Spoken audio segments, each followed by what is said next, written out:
কাঁঠাল দিয়ে কিভাবে স্পেশাল ভেজ বিরিয়ানি করতে পারেন আজকে শেয়ার করতে যাচ্ছি সে স্পেশাল ভেজ বিরিয়ানি রেসিপি।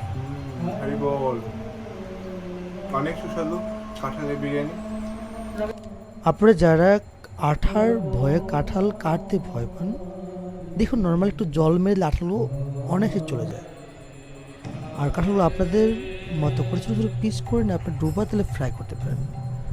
অনেকে আমরা দেখি কাঁঠাল সিদ্ধ করে এরপর ফ্রাই করে, কিন্তু সেটার টেস্ট অতটা বৃদ্ধি করে না। আর যখন ডুবা তেলে ফ্রাই করবেন সিদ্ধ না করে, সেটার টেস্ট অনেক বৃদ্ধি পায়। আর ফ্রাই করার মাধ্যমে হালকা একটু বাদামি কালার হয়ে আসবে। হ্যাঁ, কাঁঠাল ফ্রাই করা শেষ, এগুলো আরেকটি পাত্রে নামে রেখে দিতে পারেন। আমরা এই ভেজ বিরিয়ানিতে ইউজ করব যে মশলাগুলো, হালকা কিছু আদা পেস্ট, কিছু কাঁচা লঙ্কা পেস্ট, আর এখানে আমরা দেব নর্মালি যেমন ধনিয়ার পাউডার, কিছু জিরার পাউডার, আর একটু পরিমাণে জল দিয়ে এটা সুন্দরভাবে মিক্স করে নিতে হবে। একটু পরিমাণে জল বেশি দেওয়া হয়, এর কারণ হচ্ছে মশলাগুলো যেন ভালোভাবে কষানো হয় তেলে। আর তাহলে মশলার কারণে খাবারের টেস্ট অনেক অনেক বৃদ্ধি করে। আমরা সোমবার দিয়েছি এলাচ, দারচিনি, তেজপাতা, আর আমরা যে মশলাগুলো মিক্স করেছিলাম সেই মশলাগুলো দিয়ে দিচ্ছি। আর কালার হওয়ার জন্য কাশ্মীরি লঙ্কার পাউডার দিচ্ছি কিছু। এগুলো ভালো করে মিক্স করে নিন। মশলা প্রায় হয়ে আসছে, দেখে বুঝতে পারছেন।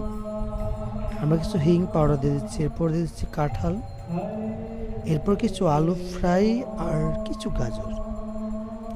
এগুলো ভালো করে মিক্স করে নিচ্ছি। আর এখানে যত পরিমাণ লবণ, সেই লবণটুকু দিয়ে দিচ্ছি। আর কিছু পরিমাণে টক দই অবশ্যই প্রয়োজন বিরিয়ানির জন্য। টক দই দিয়ে আমরা এগুলো মিক্স করে সুন্দর করে, অনেকে সবজিগুলো নামায় রেখে রান্না করতে পারেন, বা আপনি চান এখানে চাউল দিয়ে কষিয়ে জল দিয়ে রান্না করে দিতে পারেন। আমরা চাউল দিয়েছি অলরেডি, ভালো করে মিক্স করেছি। আর যখন কষানো হয়ে যায় চাউল সবজির সাথে, তখন আপনি পরিমাণ মতো জল দিয়ে দিতে পারেন। আমরা প্রতিটি চাউলে 2 লিটার জল ব্যবহার করি। জল দেওয়া শেষ, এবার আপনি ভালো করে লাড়াচাড়া দিয়ে ঢেকে দিতে পারেন। আর এখানে আপনার কিছু পাউডার দুধ দিতে পারেন, কিছু আলু বখরা ইউজ করতে পারেন। আর বিশেষ করে আমরা এখন দিচ্ছি যে জাফরান, হালকা একটু কেওড়া জল। জাফরানটা খুবই প্রয়োজন বিরিয়ানির জন্য।